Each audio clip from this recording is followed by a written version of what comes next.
Minister Maru started off by asking if the country had seen progress or the opposite in the last 50 years.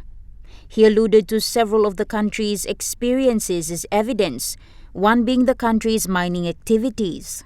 At independence, we had only one mine called BCL. Today, we have 9 resource projects, and we don't have the revenue flows.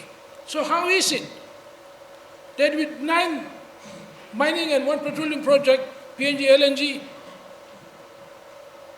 we are really struggling with cash flow?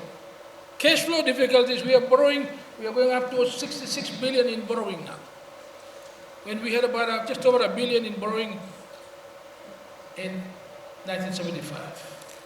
Further mentioning the dire situation PNG is in, Minister Maru said the country cannot cater well for its population. We are not generating the revenues to meet our growing needs. Today, Adi Tuna in Madang is not even able to produce enough tin fish for Papua New Guinea. They produce only 40% of total requirement. They need 1 more cannery in Madang if they're going to meet the total PNG demand.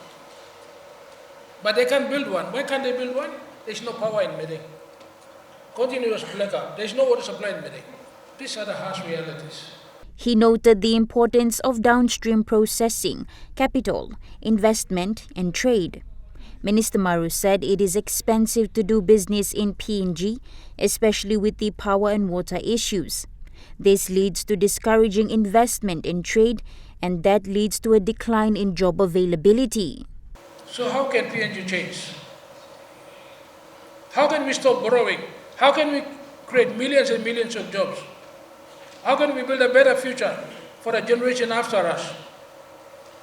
That's the question that you leaders here, business managers, heads of departments are going to have to think about. Are we going to do business the way we have been doing business for the last 50 years? Yes or no, God? No. We can't keep depending on the resource sector. It has not delivered. We must move down the path of HZs. We must do large-scale investment in fisheries, in agriculture, in tourism projects. The focus has to be the non-resource sector. He said this today at a School of Business and Public Policy gathering at the University of Papua New Guinea in Port Moresby. Natasha Ovoy, National, EMTV News.